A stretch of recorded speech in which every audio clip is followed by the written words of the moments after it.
Hi there. This afternoon what we're going to do is take a look at the actual anatomy of a Firebird or Camaro 3rd gen seatbelt from 1982 to 1992. And what we'll check out here is the actual mechanism itself. How does it work? Well, this here is the actual hammer itself that's going to go ahead and lock into place your actual seatbelt clip. And this here is going to actually go ahead and push it back out. And then of course there's mechanisms in behind. Now if you're like me, you tried to go ahead and replace your button perhaps and found that it wasn't so great, and maybe you went ahead and broke your belt. So we might as well check out and see what's underneath the hood here. So what I'm going to do is I'm just going to take out the tape here. Okay. This is pretty hard to do when you're one-handed.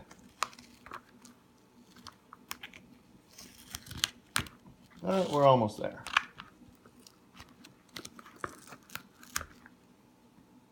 Okay. Now, if we go ahead and you were like me, you split your seat belt, you'll find that the inside looks pretty much like this. If we can get it open here. Just a moment.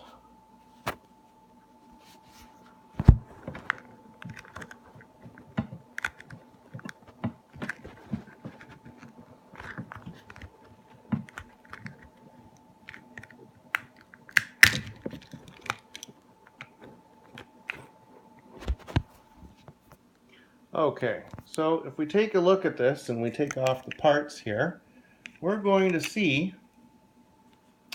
that the belt looks very much like this one over here. And what is our main mechanisms here? Well, we have our push button here, obviously. Let's see if that gets a little clearer. And if you see inside, there is a spring.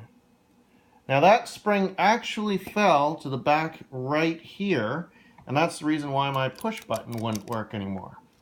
So if we go ahead and we take a look at the push button mechanism itself, we open this up here. What we'll do is we'll just get a clip.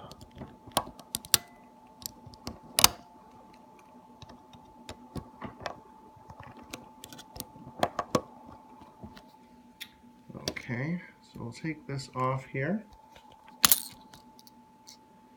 And you'll see that this spring is the main culprit here. We also have these other little parts here too.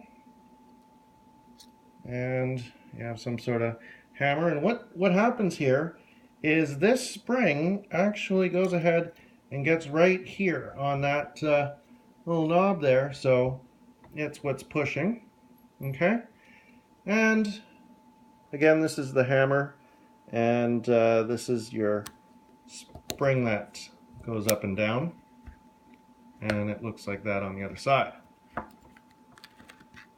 So if we're going to put this back together, what we're actually going to do is we're looking at putting this funny little gizmo here.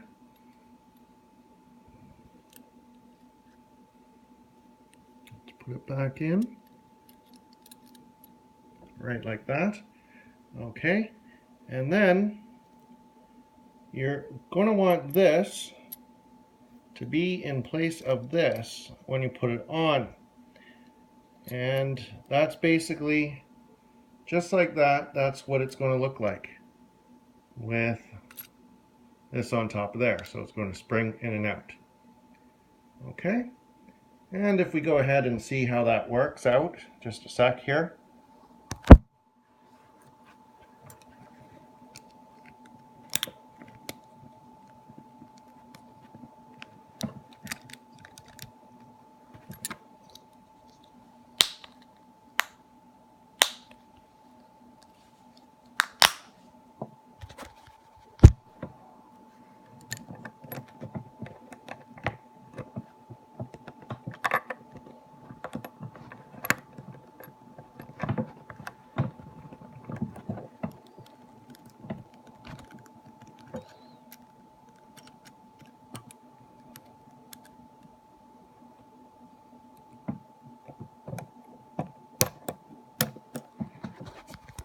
Okay, so I took the red button off, and now I don't have much of a spring, right? So what I'm going to do is I'm actually going to put that spring right in between the black and that gray button. So let me show you how to do that.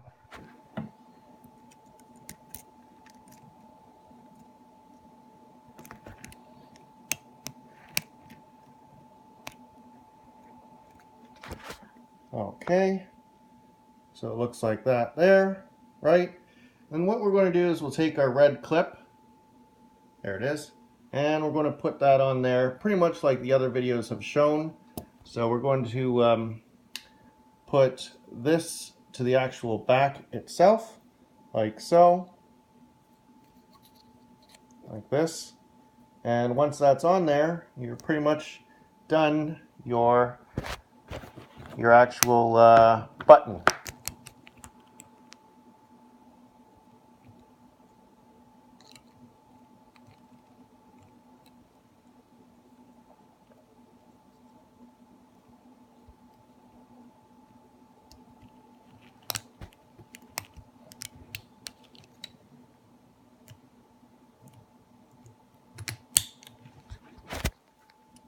Okay, so now you have that button back and everything works the way it should, and you'll be good to go. And then finally you're going to put it back to the way it was. Like this, like that. And as you can see, I had to actually crack it, so you have to be very careful. These things are very, very brittle. And the way it is right now, it's actually stuck together because of the glue. One more thing you'll have to notice is that I had to actually slit along the way because there's not much wiggle room to actually get this to work. And there's an actual little divot here, and if we look inside, we're going to find out that you can't really see it, but that is actually keeping the belt together. The reason why is because there's this little thing right here that's riveted in with the plastic. So it's very, very difficult to actually take out the whole thing without with the whole belt buckle without actually going ahead and getting rid of that little dip. So I had to cut all the way through and get that taken care of. Once I did that, I was able to go ahead and work with my actual belt buckle. And now this works perfectly fine. Now I have a nice button on there too, but it's a little busted, and I'll just go and repair another one and make it look nice later on. Well, hope you enjoyed that and it gave a little bit more clarity, maybe a little bit more help when you're doing your belt buckle. Hope you have a great day. Cheers.